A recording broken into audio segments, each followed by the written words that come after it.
Hello नमस्कार दोस्तों, स्वागत है आपका आपके अपने स्मार्ट परिवार में।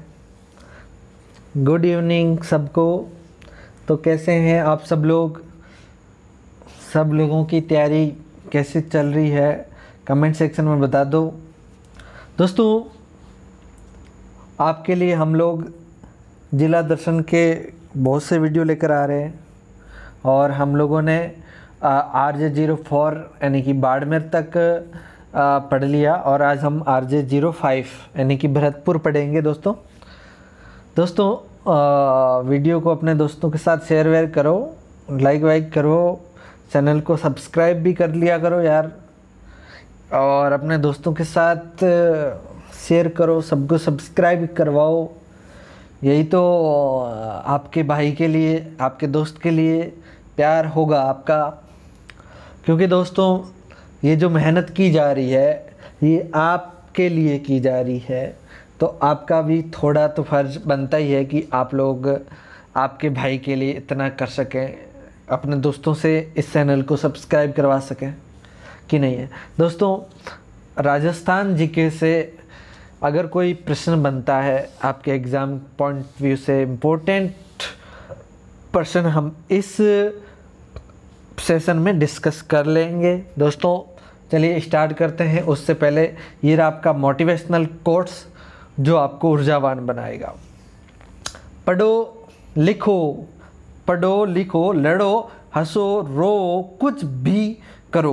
पढ़ो लिखो हंसो रो कुछ भी करो, लेकिन जो सपना देखा है उसे हर हाल में पूरा करो। दोस्तों, कुछ भी करो, मोबाइल देख लेना, फिल्म देख लेना, गाने सुन लेना, कुछ भी कर लेना, लेकिन जो आपने सपना देखा है उस सपने को पूरा करने के लिए मेहनत करते रहना। उस सपने को पूरा करने के लिए पूरा आप समय ज़रूर देना उसके लिए। चलिए दोस्तों शुरू करते हैं। हमारे आज के बहुत ही बेहतरीन ज़िला है जिसका हम पूरा दर्शन करेंगे। चलिए मेरे साथ साथ आपको पूरा भरतपुर घुमा दूंगा, ठीक है ना। चलिए देखते हैं। दोस्तों ध्यान रखना, भरतपुर RJ05 कौन सा ज़िला है हमारा? भरतपुर। दोस्तों आपको पता ही है कि भरतपुर राजस्थान का सबसे नवीनतम संभाग है। कौन सा संभाग है? सबसे नवीनतम संभाग कौन सा है? भरतपुर। दोस्तों याद रखना कि हमारे राजस्थान में कुल कितने संभाग है? 7 संभाग है, ठीक है ना। चलिए दोस्तों, इस भरतपुर संभाग में 4 ज़िले आते हैं। कितने ज़िले आते हैं? 4। पहला आपका भरतपुर, दूसरा धौलपुर, तीसरा सवाई माधोपुर और चौथा कौन सा? करौली। तो ये इस संभाग में कितने? 4 ज़िले। अगर आपसे पूछे कि संभाग की स्थापना कब हुई, तो दोस्तों ये संभाग भरतपुर था, ये संभाग बना 4 जून। कब? 4 जून 2005 के अंदर। 4 जून 2005 के अंदर भरतपुर आपका 7वां संभाग बना, ठीक है। राष्ट्रीय राजधानी क्षेत्र का दूसरा जिला। दोस्तों याद रखना, ये राष्ट्रीय राजधानी क्षेत्र में सम्मिलित है, दूसरा जिला। अगर आपसे पूछे पहला कौन सा है, तो पहला बता देना अलवर। कौन सा रहेगा? अलवर, ठीक है। चलिए नेक्स्ट देखते हैं। थून का किला राव छुड़ामन ने बनवाया। किसने बनवाया दोस्तों? राव छुड़ामन ने। दोस्तों एक बात याद रखना कि भरतपुर पर सर्वाधिक शासन किया है जाट राजवंश ने। किसने? जाट राजवंश ने। और भरतपुर पर सबसे पहला जो जाट राजवंश आया वो राव छुड़ाई आया था, छुड़ामन आया था, राव छुड़ामन। इसी राव छुड़ामन ने थून किले का निर्माण किया। क्या किया? थून किले का निर्माण किया, ठीक है ना। दोस्तों एक बात और याद रखना कि 1721 में सवाई जयसिंह के साथ बदन सिंह, जो इसका भतीजा था, राव छुड़ामन का भतीजा कौन था? बदन सिंह। ये सवाई जयसिंह के साथ मिल गया और इसको छुड़ामन को काफ़ी परेशान किया। तो छुड़ामन ने क्या कर ली? आत्महत्या कर ली। राव छुड़ामन ने आत्महत्या कर ली। उसके बाद इसका भतीजा, किसका भतीजा? राव छुड़ामन का ही भतीजा कौन? बदन सिंह। ये बदन सिंह शासक बना, ठीक है। दोस्तों याद रखना, इस बदन सिंह बना। इस राव छुड़ामन ने दीघ का किला भी बनवाया। क्या बनवाया, डीग का किला, डीग का किला बनवाया। और इस किले, ये किला झीलों के बीच में था, ये झीलों के बीच में था, ठीक है ना। और इसका निर्माण 1722 से लगाकर 1772 तक इसका निर्माण हुआ, ठीक है ना। सबसे पहले चूड़ामन, उसके बाद बदन सिंह ने करवाया, उसके बाद बदन सिंह ने 1930 तक करवाया। इसके बाद इसी का पुत्र, बदन सिंह का पुत्र कौन, सूरजमल, बदन सिंह का पुत्र कौन, सूरजमल, राव सूरजमल ने। इसके बाद सूरजमल के बाद इनका सूरजमल का पुत्र था जवार सिंह, उस जवार सिंह ने इस किले को पूरा करवाया। उसके अलावा डीग के वहाँ पर जल महल भी है। क्या है दोस्तों, डीग के जल महल, बहुत इंपॉर्टेंट है दोस्तों, ध्यान रखना, डीग के जल महल। दोस्तों जी यहाँ पर एक मुख्य भवन है जिसका नाम है गोपाल भवन। क्या नाम है, गोपाल भवन। और गोपाल भवन के आसपास एक साइड सावन महल है और एक साइड क्या है, भादो महल। तो दोस्तों ये याद रखना कि सावन भादो महल कहाँ पर है, डीग के महलों में, ठीक है ना। और जल महलों की नगरी भी इसे डीग को कहते हैं। चलिए, लोहागढ़ किला सूरजमल जाट ने बनवाया। दोस्तों जो लोहागढ़ किला है वो किसने बनवाया, सूरजमल जाट ने बनवाया था। दोस्तों याद रखना कब बनवाया, 1733, कब, 1733 से 1757 में बनवाया। यहाँ पर 2 बुर्ज बनाए गए, यहाँ पर 2 बुर्ज बना रखे हैं, है ना। देखते हैं कौन कौन से बुर्ज है, चलिए।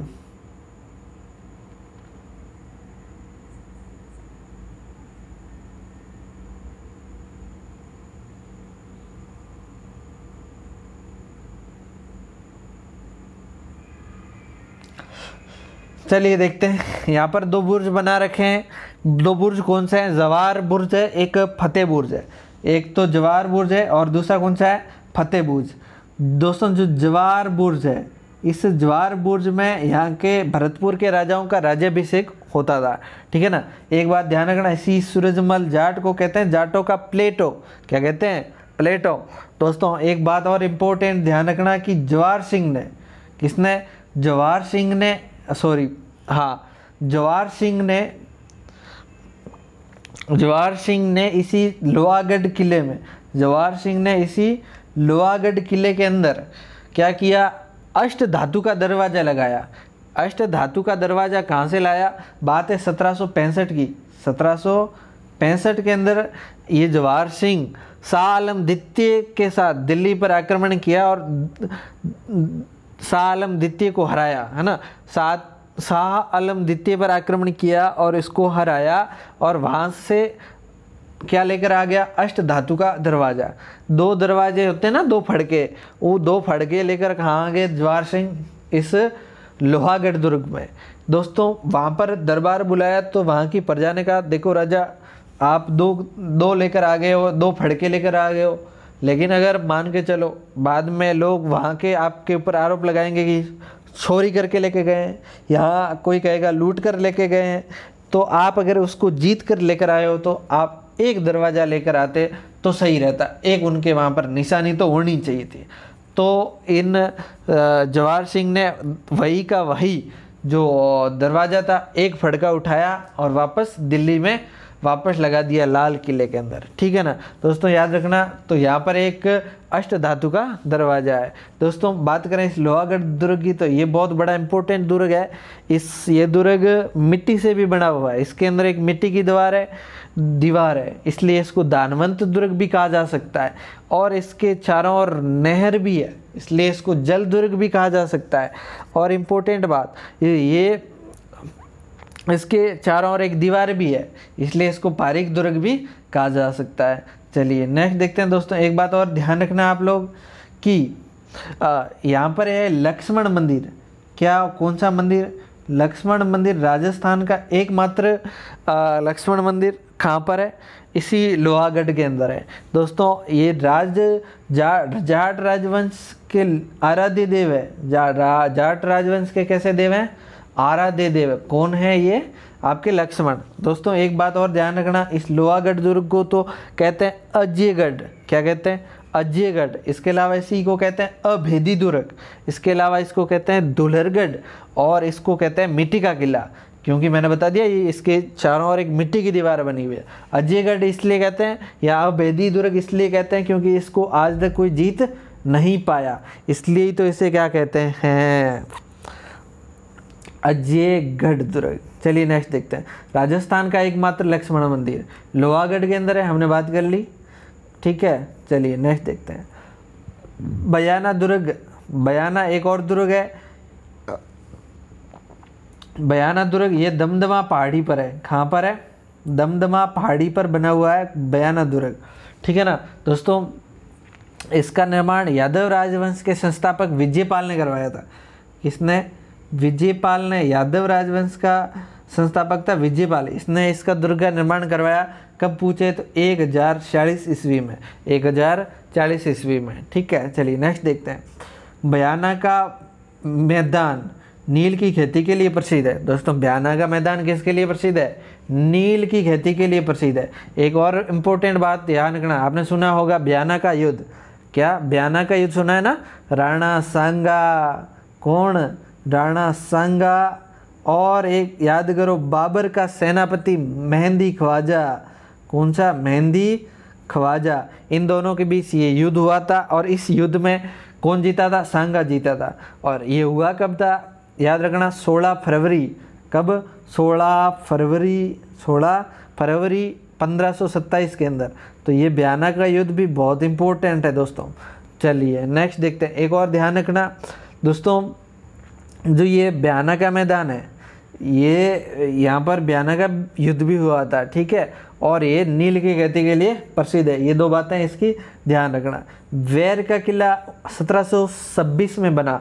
दोस्तों याद रखना, यहाँ पर एक बैर का किला भी बना, यहाँ पर बैर का किला भी बना। इस किले के चारों ओर एक नहर है, एक किले के चारों ओर एक नहर है जिसका नाम है प्रताप सागर। कौन सी सागर? प्रताप सागर, ठीक है। चलिए प्रताप नहर, सॉरी, कौन सी नहर है? प्रताप नहर। इस बैर के किले के चारों ओर एक क्या है? नहर है। इसी नहर का नाम है प्रताप नहर। चलिए नेक्स्ट देखते हैं। केवलादेव राष्ट्रीय उद्यान राजस्थान का सबसे छोटा उद्यान है। केवलादेव राष्ट्रीय उद्यान राजस्थान का सबसे छोटा उद्यान है। इसे तो कहते हैं पक्षियों का स्वर्ग।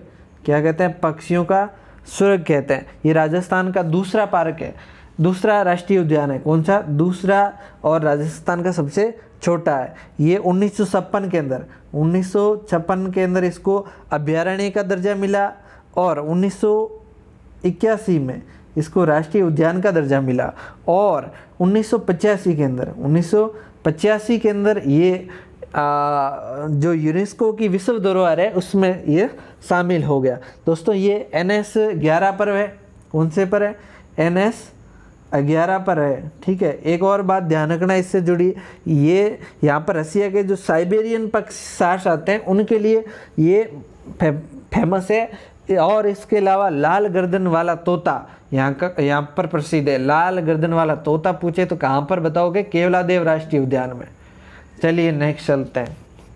बंद बारेट अभ्यारण्य को परिंदों का घर कहते हैं। बंद बारेट अभ्यारण्य को क्या कहते हैं? परिंदों का घर कहते हैं। दोस्तों अगर आपसे पूछे परिंदों का स्वर्ग तो क्या बताएंगे आप? क्या बताएंगे? यही अभी हमने डिस्कस किया। आपका क्या? केवलादेव राष्ट्रीय उद्यान, ये क्या है? पक्षियों का स्वर्ग। और ये क्या है आपका? बंद बारेट अभ्यारण्य परिंदों का घर है। क्या है मेरे दोस्तों? परिंदों का घर है। ये बंद बारेट उद्यान जो अभ्यारण्य है ये जरखों के लिए प्रसिद्ध है। किसके? जरख होती है ना, उसके लिए प्रसिद्ध है। यहाँ पर दोस्तों एक बांध बना हुआ है, बंद बारेट बांध। और ये कौन सी नदी पे? रूपा रेल। देखो दोस्तों नाम कितना प्यारा है, रूपा रेल। रूपा रेल नदी पर कौन सा बांध बना हुआ है? बंद बारेट बांध। यहाँ पर एक और दोस्तों झील बनी हुई है, मोती झील। मोती झील भरतपुर की जीवन रेखा। दोस्तों मोती झील को क्या कहते हैं? भरतपुर की जीवन रेखा कहते हैं। ये यहाँ पर भी, ये भी कहाँ पर बनी हुई है? इसी रूपा रेल नदी के पास बनी हुई है, ठीक है ना दोस्तों। यहाँ पर इससे क्या बनती है? नील हरित शैवाल से N2 से युक्त खाद प्राप्त होती है। नील हरित जो शैवाल होता है उससे N2 से युक्त खाद प्राप्त होती है। इसके अलावा इसको यहाँ पर शिकार को रोकने के लिए SIS यानी कि सीक्रेट इंफॉर्मेशन सिस्टम लगाया गया। SIS सीक्रेट इंफॉर्मेशन सिस्टम लगाया गया। किस लिए लगाया गया? यहाँ पर जो शिकार को रोकने के लिए लगाया गया। चलिए नेक्स्ट देखते हैं। उषा मंदिर ब्याना में बना। दोस्तों ब्याना में कौन सा मंदिर बना है? उषा मंदिर बना है। और ये दोस्तों किसने बनवाया था? ये कन्नौज के प्रतिहार शासक थे, उनकी रानी, एक प्रतिहार रानी थी चित्रलेखा। कौन? चित्रलेखा, इसने बनवाया था ये उषा मंदिर। दोस्तों ध्यान नहीं रखना, अगर प्रतिहारों ने बनाया तो इसकी शैली कैसी होगी? गुर्जर प्रतिहार शैली। और इसी को बाद में उषा मंदिर में, उषा मस्जिद में कन्वर्ट कर दिया। और ये मस्जिद, उषा मस्जिद किसने बनवाई? इल्तुतमिश ने, ठीक है ना। और यहाँ पर दोस्तों मस्जिद के अंदर बाबर भी ठहरा। बाबर ठहरा तो ठहरा, लेकिन इसने मस्जिद को बनवाया नहीं। मस्जिद को बनवाया तो इल्तुतमिश ने, ठीक है ना, इल्तुतमिश ने बनवाया था। चलिए नेक्स्ट देखते हैं। जामा मस्जिद को लाल मस्जिद भी कहते हैं। जामा मस्जिद को क्या कहते हैं? लाल मस्जिद कहते हैं। और इसका निर्माण पूछे तो बता देना किसने करवाया? बलवंत सिंह ने। किसने? बलवंत सिंह। दोस्तों बलवंत सिंह ने इसका निर्माण कराया। और क्यों? क्योंकि दोस्तों ये हिंदू राजा थे, लेकिन इन्होंने इसका निर्माण करवाया इस सांप्रदायिक सद्भावना के लिए, ठीक है ना। चलिए नेक्स्ट देखते हैं। जसवंत पशु मेला मुर्रा भैंस के लिए प्रसिद्ध है। दोस्तों जो जसवंत पशु मेला लगता है वो किसके लिए प्रसिद्ध है? ये दोस्तों मुर्रा भैंस के लिए प्रसिद्ध है। इसके अलावा यहाँ पर गाय भी आती है, तो गायों के लिए भी प्रसिद्ध है। दोस्तों याद रखना, ये जसवंत सिंह के समय स्टार्ट हो गया था, इसलिए इसका नाम कौन सा है? जसवंत पशु मेला। दोस्तों ये लगता कब है? मार्गशीर्ष शुक्ल। कौन सा दोस्तों? मार्गशीर्ष शुक्ल। कौन सा? शुक्ल एकम से पूर्णिमा तक, एकम से पूर्णिमा तक, ठीक है ना। चलिए ब्रज महोत्सव फरवरी माह में मनाते हैं। दोस्तों भरतपुर का एक प्रसिद्ध महोत्सव है, कौन सा? ब्रज महोत्सव। ये फरवरी माह में मनाया जाता है। और डीग महोत्सव ये कृष्ण जन्माष्टमी को मनाते हैं। अभी कृष्ण जन्माष्टमी आने वाली है, तो तभी कौन सा महोत्सव मनाएंगे हम लोग? डीग महोत्सव। दोस्तों यहाँ का पशु गंतव्य बड़ा इंपॉर्टेंट है, याद रखना। 251। कितना? 251। राजस्थान का दूसरा सर्वाधिक जनसंख्या घनत्व। दोस्तों राजस्थान का सर्वाधिक दूसरा जनसंख्या घनत्व कहाँ पर है? यहाँ पर ही है आपके भरतपुर में। पूछे कितना है तो ध्यान रखना, 503 व्यक्ति प्रति किलोमीटर। 3 व्यक्ति प्रति किलोमीटर, वर्ग किलोमीटर, ठीक है ना। चलिए नेक्स्ट देखते हैं। यहाँ के कुछ प्रमुख मेले हम आपसे बता देते हैं। गरुड़ मेला है जो कार्तिक शुक्ल तृतीया को लगता है। एक गंगा दशहरा मेला है जो जेठ शुक्ल सप्तमी से 12 तक, ठीक है ना। याद रखना बजरंग पशु मेला है, ये आषाढ़ कृष्ण द्विदूज से अष्टमी तक। एक ज्वार प्रदर्शनी एवं ब्रज यात्रा मेला है जो मार्गशीर्ष कृष्ण 12 से शुक्ल पंचमी तक लगता है। बसंती पशु मेला ये लगता है माघ कृष्ण अमावस्या से सुदी अष्टमी तक। यहाँ पर भोजन या बारी या भोजन थाली परिक्रमा का मेला है, वो लगता है भाद्र शुक्ल पंचमी को, ठीक है ना। चलिए अब भोजन का नाम लिया तो आप खुश हो गए होंगे। हो सकता है यहाँ पर कोई भोजन करवाया जा रहा, भोजन की थाली मिल रही होगी। खैर छोड़ो, नेक्स्ट देखते हैं। रेल के वैगन बनाने का कारखाना यहाँ सिमको में लगा। कहाँ पर लगा? सिमको के अंदर लगा था। और दोस्तों अगर आपसे पूछे कि ये लगा कब, इस कारखाना कब लगा, तो ये दोस्तों में लगा था 1957 के अंदर। कब लगा था मेरे दोस्तों? 1957 के अंदर। चलिए नेक्स्ट देखते हैं। राज्य की प्रथम सहकारी बैंक 1904 में बनी, और बनी कहाँ पर? डीग में। दोस्तों सहकारी बैंक है, ठीक है ना। अगर आपसे पूछे सहकारी समिति तो याद रखना बिनाए कहाँ पर? अजमेर के अंदर। चलिए नेक्स्ट देखते हैं। सर्वाधिक सांची जाति के लोग रहते हैं। यहाँ पर सर्वाधिक कौन सी जाति के लोग रहते हैं? सांची जाति के। बम नृत्य होली के अवसर पर अलवर और भरतपुर में किया जाता है बम नृत्य। दोस्तों याद रखना ये कहाँ पर होता है? अलवर में भी होता है और भरतपुर में भी होता है। इत्र बनाने में उपयोगी जो घास होती है जिसका नाम है खस घास, और ये कहाँ पर उत्पन्न होती है? भरतपुर के अंदर। ठीक है ना, चलिए नेक्स्ट चलते हैं। जिकड़ी एवं हुरगो होली के अवसर पर आयोजन। जिकड़ी एवं हुरगो कब, इसका आयोजन कब होता है? होली के अवसर पर। मुर्रा नस्ल की भैंसों का केंद्र भी है, कहाँ पर? कुम्हेर के अंदर। ठीक है ना, चलिए नेक्स्ट देखते हैं। खैर के वृक्षों से कत्थे का उत्पादन करते हैं। खैर के वृक्षों से किसका उत्पादन करते हैं? कत्थे का। दोस्तों ध्यान रखना, कत्था क्या होता है? जो पान खाते हो ना, जो पान का मसाला बनता है वो कत्थे से बनता है, वो वही कत्था होता है। ठीक है।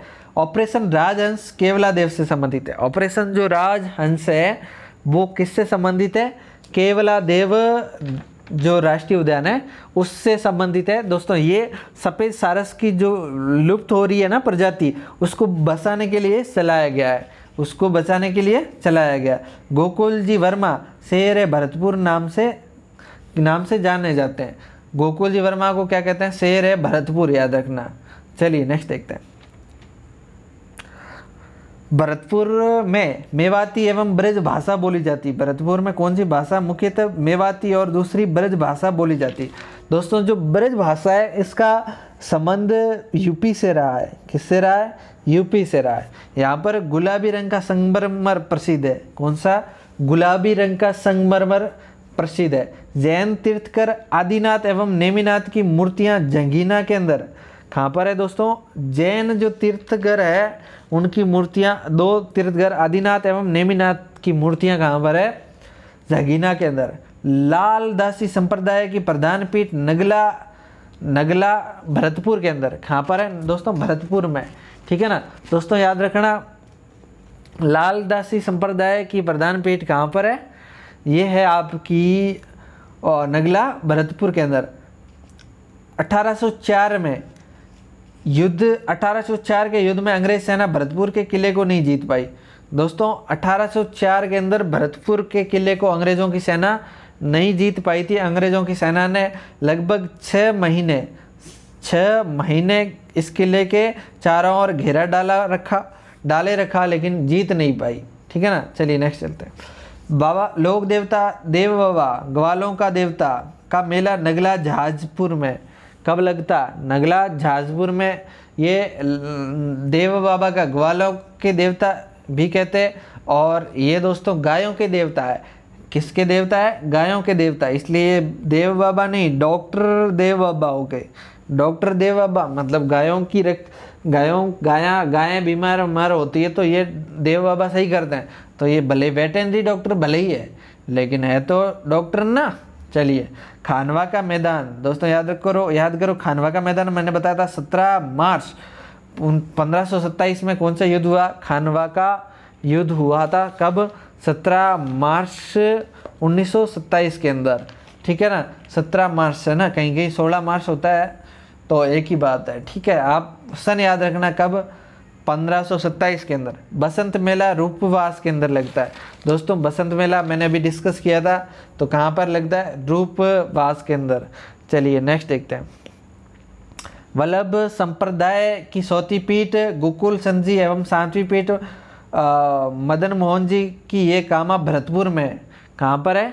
भरतपुर में है। ठीक है ना, चलिए नेक्स्ट देखते हैं। राष्ट्रीय सरसों अनुसंधान केंद्र सेंवर में स्थापना की गई। ठीक है, राजस्थान में गुप्त नरेशों की सबसे बड़ी निधि कोष कहाँ पर मिली है? बयाना के अंदर मिली है। सरसों का तेल इंजन मार्ग कहाँ पर? भरतपुर के अंदर। चलिए नेक्स्ट देखते हैं। राज्य में सौर ऊर्जा संचालित मिल्क सिलिंग प्लांट, ये भी कहाँ पर है? आपके भरतपुर के अंदर। नौटंकी भरतपुर का प्रसिद्ध लोक नाट्य है। दोस्तों ये बहुत इंपॉर्टेंट, नौटंकी कहाँ का है? भरतपुर का प्रसिद्ध लोक नाट्य। दोस्तों क्या होता है इसमें? कोई लंबी चौड़ी कहानी नहीं है। नौटंकी कहता है ना कि नौटंकी ये नाटक टाइप होता है। दोस्तों जैसे भरतहरि की प्रसिद्ध नौटंकी हुई है, किसकी? याद करो, राजा भरतहरि। कौन सा राजा? मैं थोड़ा सा आपको डिटेल में समझाता हूँ। राजा है भरतहरि। राजा कौन सा? भरतहरि। दोस्तों भरतहरि अपनी पत्नी से बहुत क्या करते थे, प्रेम करते थे। क्या करते थे, प्रेम। भर्तहरि की पत्नी का नाम था पिंगला। क्या नाम था, पिंगला। इससे बड़ा प्रेम करते थे। दोस्तों भर्तहरि के गोरखनाथ गुरु थे। गुरु कौन थे, गोरखनाथ। गोरखनाथ ने इनको एक फल दिया था, फल दिया और खा रहे गोरखनाथ। गोरखनाथ ने कहा इस भर्तहरि को, देख भर्तहरि प्रेम हरे कुछ नहीं होता, आप संन्यास ले लो। तो भाई और खा कि ये जो फल जिसके पास रखेगा वो हो जाएगा, अमर हो जाएगा। क्या हो जाएगा, अमर हो जाएगा। तो दोस्तों इस भर्तहरि ने सोचा कि मैं अमर होके क्या करूँगा, अरे मैं देता हूँ पिंगला को। पिंगला इनकी पत्नी थी, इससे बहुत प्रेम करते थे। तो इन्होंने ये फल किसको दे दिया, पिंगला को। पिंगला को दिया, रे खा रे पिंगला, ये फल ऐसा है जो अपने पास रखेगा खाएगा वो क्या हो जाएगा, अमर हो जाएगा। तो पिंगला ने फल लिया और भागी भागी गई। पिंगला एक वहाँ के कोतवाल से प्रेम करती थी। पिंगला वहाँ के किससे प्रेम करती थी, कोतवाल से। तो कोतवाल को कहा, रे देख कोतवाल, अब मुझे तो जीकर क्या करना, तू जी जा, अमर हो जा, इस फल को खाकर क्या हो जा, अमर हो जा। तो ये फल ले लिया किसने, कोतवाल ने। कोतवाल ने फल ले लिया। कोतवाल ने सोचा रे साला अपन को अमर होके क्या करना है। कोतवाल प्रेम करता था, वहाँ की एक थी नृत्यांगना। वहाँ की कौन थी, एक नृत्यांगना। इस नृत्यांगना को ये फल दे दिया। ये फल किसको दे दिया, नृत्यांगना। इसको कहा, रे नृत्यांगना देख ये फल ऐसा फल है जो इसको खाएगा वो अमर हो जाएगा।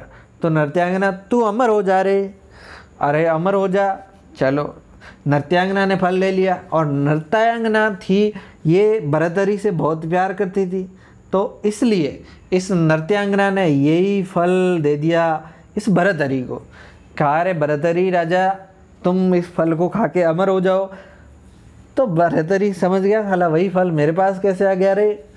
तो भर्तहरि ने पता लगाया कि क्या मामला है। तो भर्तहरि को पता चला, रे ये मामला तो ऐसे है कि भी हम पिंगला को प्रेम करते हैं, पिंगला किसी और के साथ फिदा है ना। हम पिंगला पे मरते हैं, पिंगला किसी और पे मरते हैं। कोतवाल पे मरते हैं, कोतवाल नृत्यांगना पे मरते हैं, नृत्यांगना किसी और पे मरते हैं। ऐसे पिंगला किसी और पे मरते हैं, हम पिंगला पे मरते हैं। तो वैसा वाला है मामला दोस्तों। आप जिस पे मरते हो वो किसी और पे मरते हैं। ये तो भर्तहरि के समय से है भाई साहब। भर्तहरि तो राजा थे, तो आपकी तो आप और अपन जैसे लोगों की तो क्या औकात है साहब। खैर छोड़ो। तो इस तरह की ये जो कहानी है यही तो नौटंकी में दिखाई जाती है। फल इधर इधर घुमाया जाता है ना, ये इसी को तो, ये कौन सा लोक नाट्य हो गया, नौटंकी। चलिए बेर का किला, मैंने पहले ही बताया बेर का किला। इसके चारों ओर कौन सी नहर है, प्रताप नहर है। राज्य में जैव उर्वरक का प्रथम सहकारी कारखाना भी कहाँ पर लगा है, भरतपुर में लगा है। हाल ही में भरतपुर में महाराजा सूरजमल ब्रज विश्वविद्यालय की स्थापना की घोषणा की गई है। हाल ही में क्या हुआ दोस्तों, भरतपुर में महाराजा सूरजमल ब्रज विश्वविद्यालय की स्थापना की घोषणा की गई है। Faculty of engineering Chandravati education trust engineering college की स्थापना 2009 में भरतपुर में हुई है। कौन सी, faculty of engineering Chandravati education trust engineering college की स्थापना। ठीक है, चलिए देखते हैं। भरतपुर प्रजामंडल की स्थापना 1938 में हुई। मैं गोपीनाथ यादव की अध्यक्षता में युगल किशोर सूत्रवेदी और मास्टर आदित्येंद्र ने की। ठीक है ना दोस्तों, याद रखना ये इसकी स्थापना भरतपुर में ही की गई। ठीक है ना दोस्तों। इसकी योजना, इस प्रजामंडल की योजना तो कहाँ पर बनी थी, हरियाणा में। जो आजकल गाना बहुत ट्रेंडिंग में चल रहा है, गाड़ी HR है ना, गाड़ी नंबर HR भैया, वो वाला है, बदमाशियों का चित्र। ऐसा कुछ नहीं है, गाना बनाने वालों ने बना दिया। हरियाणा में इसकी प्लानिंग हुई थी। ठीक है, चलिए नेक्स्ट देखते हैं। ड्रग वेयर हाउस भरतपुर में स्थापित किया गया है। और पर्यटन विभाग की पुस्तक भरतपुर, पर्यटन विभाग की पुस्तक कौन सी, भरतपुर में क्या लिखा, सूरजमल को बदन सिंह का दत्तक पुत्र बताया। ऐसा नहीं है, जिसकी वजह से ये विवादास्पद पुस्तक चर्चा में रही है। सूरजमल को क्या बताया, बदन सिंह का दत्तक पुत्र बताया, लेकिन ऐसा थोड़ा ही है।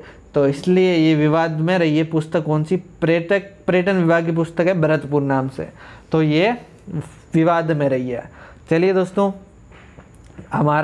हमारी आज की क्लास यहीं हम पूरी करते हैं। हमने भरतपुर ज़िले का पूरा दर्शन किया है। भरतपुर में सब चीज़ें जो इम्पोर्टेंट है आपके परीक्षा की दृष्टि से वो हमने देखी है। और दोस्तों, उम्मीद करता हूँ कि वीडियो आपको बहुत अच्छा लगा होगा, अच्छा लगा ही होगा, लेकिन एक बात श्योर है कि ये आपके परीक्षा में बहुत हेल्पफुल होगा। चलिए दोस्तों, अपने दोस्तों के साथ वीडियो को शेयर करें। चैनल पर नए हैं तो चैनल को सब्सक्राइब कर लो, ठीक है। चलिए दोस्तों, बहुत बहुत धन्यवाद, आपका आभार, थैंक यू।